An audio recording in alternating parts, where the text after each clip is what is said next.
Michael? Thanks. I think it's important that we focus on where we would like all this to end, how we want to bring this to a solution. And I think it's important to recognize that we were postured for catastrophic failure in northeastern Syria because we entered into an alliance with the PKK. And the YPG, the Kurdish force that we worked with on the ground, is the PKK. This is a terrorist organization on the State Department's terrorism list that seeks to partition Turkey between Kurds and Turks. By aligning with the PKK, or actually allying with the PKK, we set ourselves on a collision course with Turkey. That was unwise from a humanitarian point of view, and it was extremely unwise from a strategic point of view. The strategic prize in this situation is the orientation, the international orientation of Turkey. The Turks have been telling us for years now that they don't like the fact that we are providing a power umbrella under which the PKK can build an autonomous Kurdish statelet in northeastern Syria. And we have effectively, time and time again, told them to sit down and shut up. We rebranded the PKK as the SDF. We brought in Arabs and Ezidis and others, as Mary Beth is saying.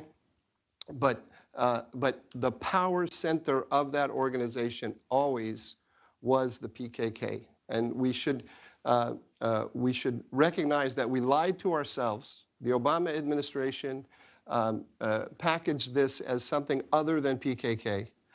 It successfully propagandized the American people in that regard, but it didn't successfully propagandize the Turks. They're enraged by it.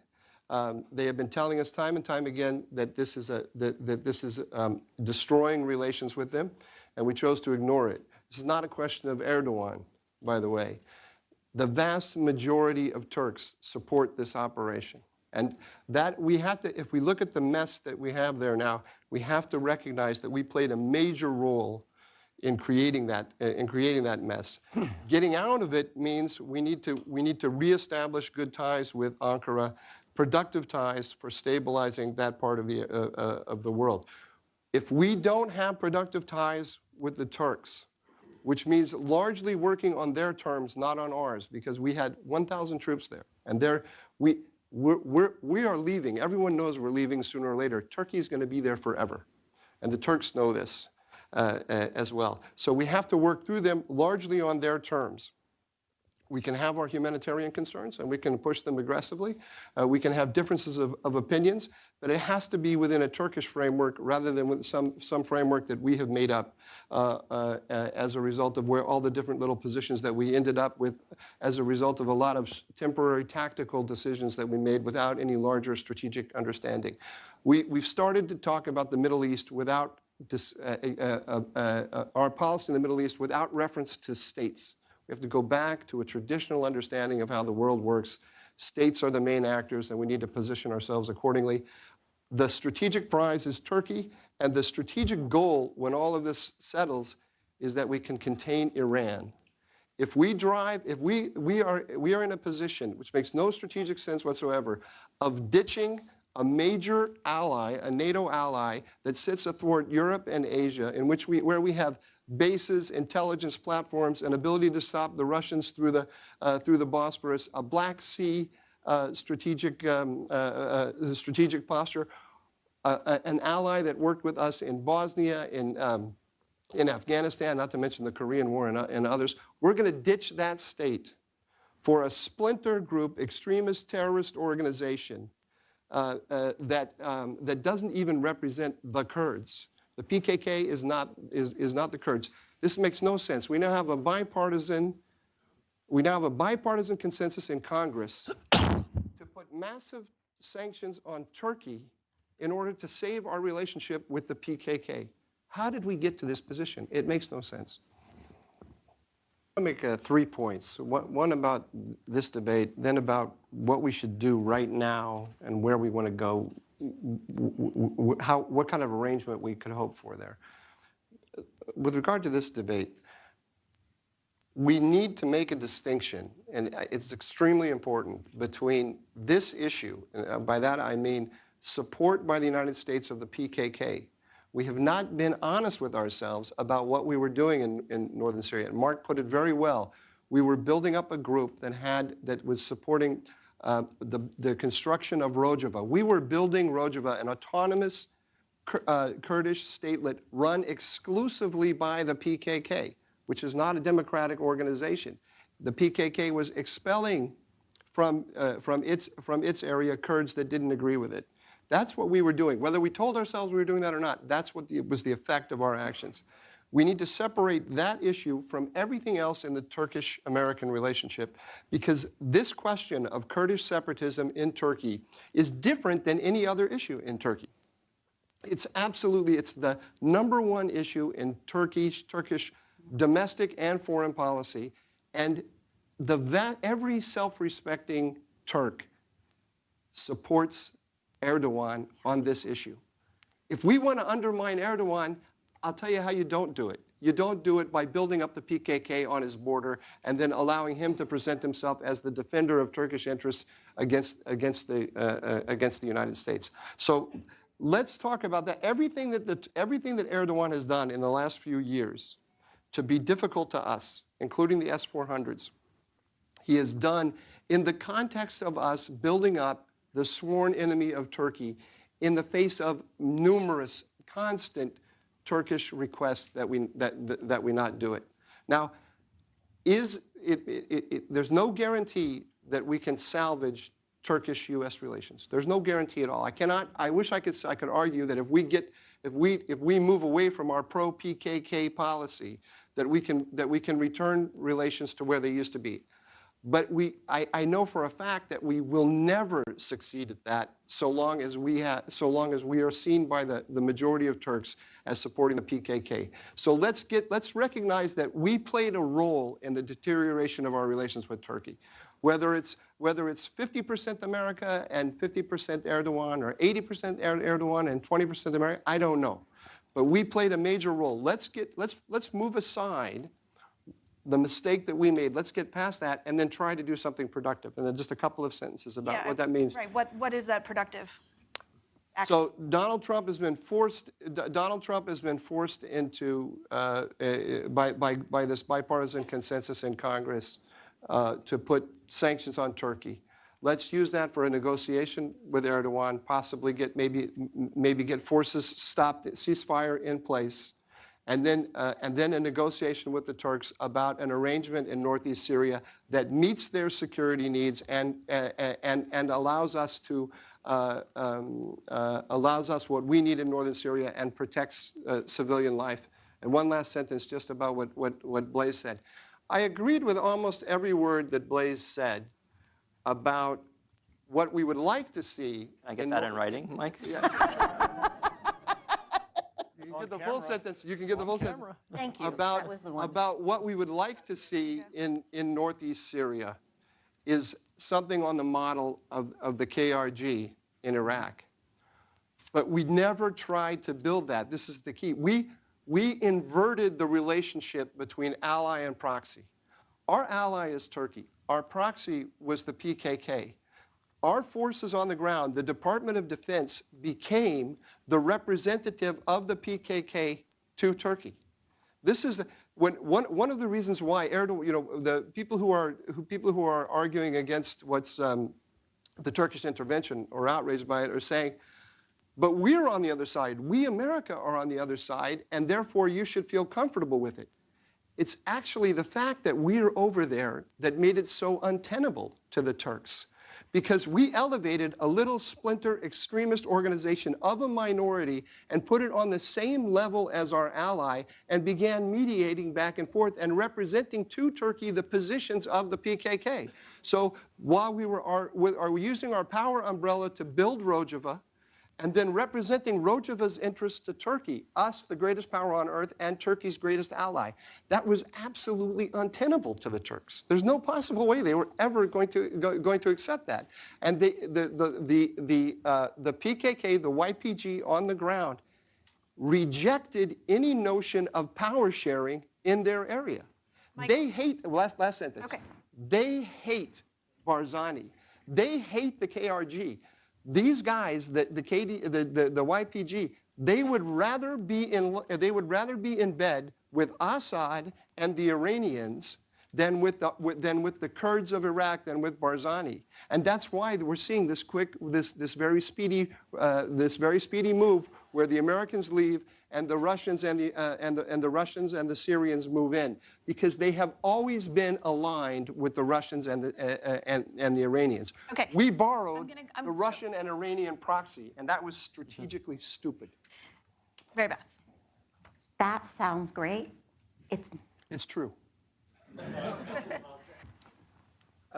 Just a little bit of history here I think is important on the Iran question. One of the reasons why the Obama administration married the PKK in northern Syria That's a good point. was because it was consistent with the Obama policy of reaching an agreement regionally and on the nuclear issue with Iran.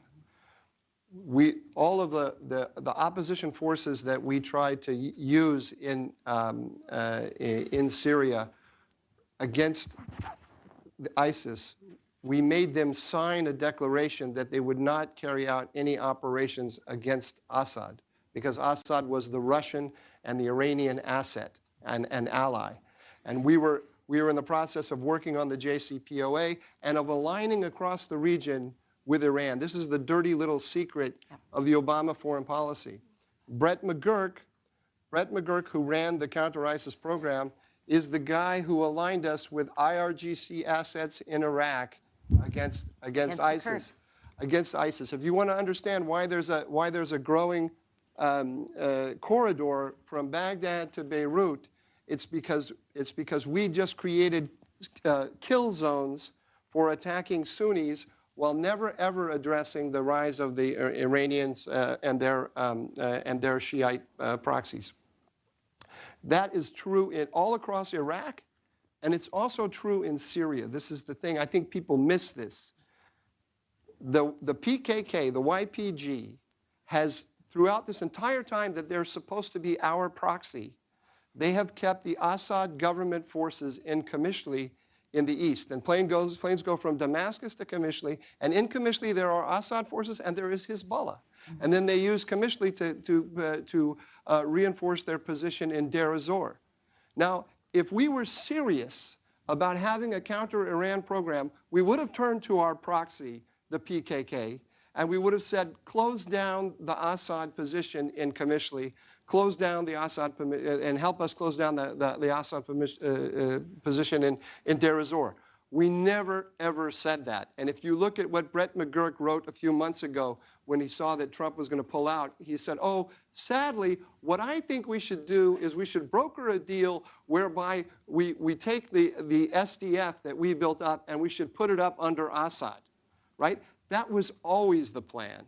That was always the plan. We aligned. That's what we just did. Exactly.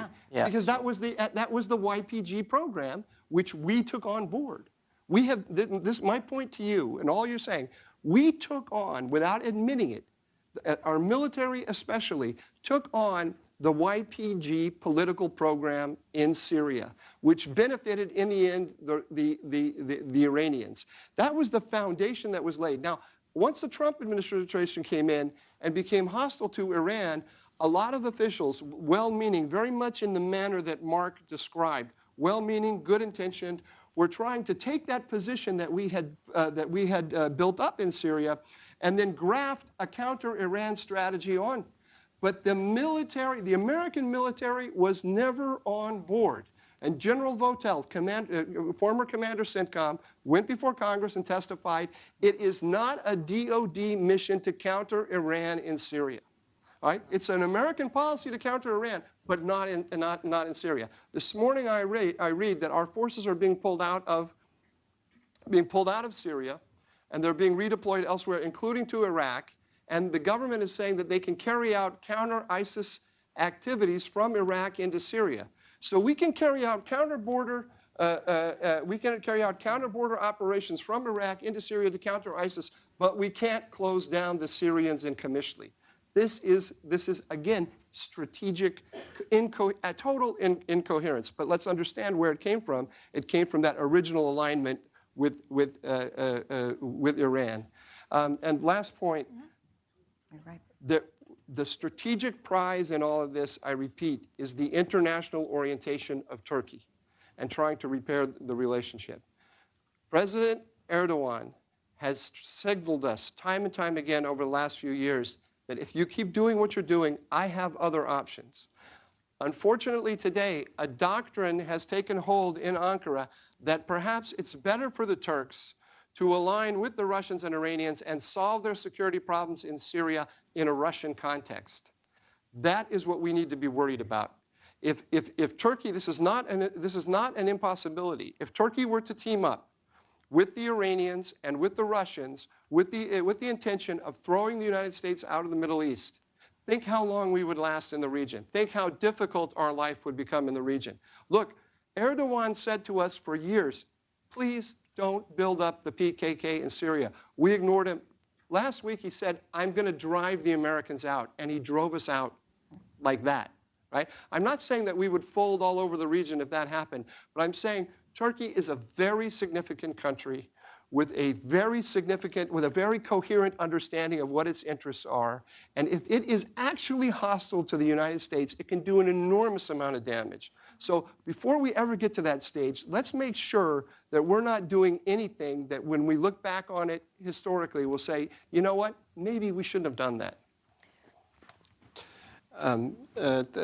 Thank you for your question, because I realize in the last few days in talking about this issue that when you talk about it at the strategic level, it often sounds as if as if one doesn't have concern about the loss of life on the ground and the civilians. But that's in the forefront of my mind. My point is that if we don't get the structural issues correct, there will be no framework for there will be no successful framework for a humanitarian policy. And simply putting the humanitarian question first and talking about it without reference to the strategic framework is a disaster. I agree with what Mark just said. There's a lot of blame to go around here. And so I think going forward, we have to figure out what are the structural fundamentals that can create a framework in which we can look after the humanitarian concerns. With respect to the corridor or the pocket between Tel Abyad and Ras Al Ain, yes, it's not Kurdish. And that's exactly why Erdogan went in there, because it breaks up the east and the west of Rojava. Because the Turkish, and you know this, I'm sure, as well as I do, the goal of the Turkish policy is to make sure that there is no rise of a PKK statelet. And also he was under pressure from the Americans that there be no occupation of